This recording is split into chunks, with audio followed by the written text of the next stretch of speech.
কাপ্তাই হ্রদে মাছ ধরার ১০৬ দিনের নিষেধাজ্ঞা শেষ হয়েছে গতকাল মধ্যরাতে। আজ সকাল থেকে হ্রদের মৎস্য আহরণ, পরিবহন ও বাজারজাতকরণ উন্মুক্ত হয়েছে।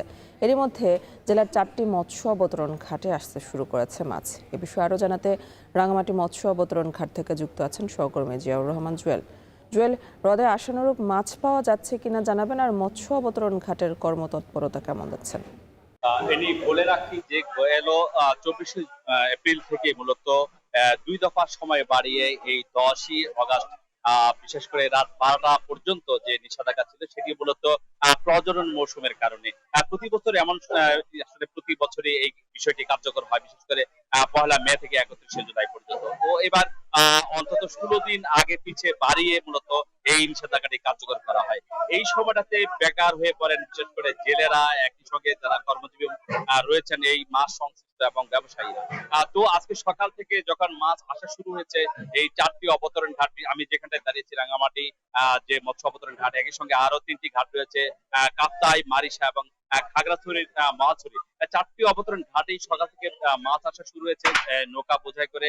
সেই মাছগুলো অবতরণ ঘাটে এসে শুল্কায়ন দিয়ে দেশের নানা প্রান্তে চলে যাচ্ছে মৎস্যজীবীদের হাত ধরে। আপনি জানেন যে কাপ্তাই হ্রদে ৭৬ প্রজাতির দেশীয় মাছ রয়েছে। এই মাছের ব্যাপক চাহিদা রয়েছে দেশের বিভিন্ন প্রান্তে এবং বহির্বিশ্ব কয়েকটি দেশে, সেখানে আসলে এই মাছ রপ্তানি করা হচ্ছে।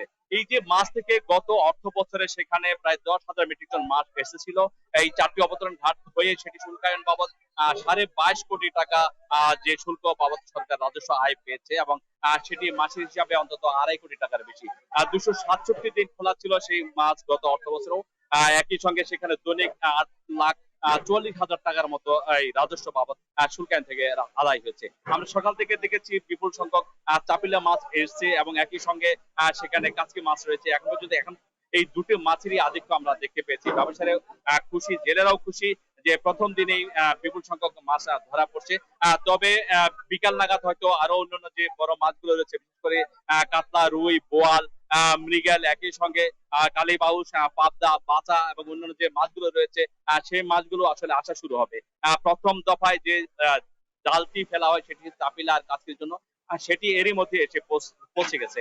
তো আমরা বলে রাখি যে রাঙ্গামাটির এই কাপ্তাই হ্রদটি আসলে ৭২৫ বর্গ কিলোমিটার আয়তনের। সেখানে যে মাছ হয় সেটি একেবারে প্রাকৃতিক ভাবে হয়। কোনো প্রকার মাটি খাবার কিংবা রাসায়নিক প্রয়োগ করা হয় না। এই কারণেই মাছের ব্যাপক চাহিদা রয়েছে দেশব্যাপী। রাঙ্গামাটির মৎস্য অবতরণ ঘাট থেকে এই ছিল আমার কাছে সবশেষ। এনি কাপ্তাই হ্রদে শেষ হয়েছে মাছ ধরার নিষেধাজ্ঞা, সে খবরে জানাচ্ছিলেন সহকর্মী জিয়াউর রহমান জুয়েল।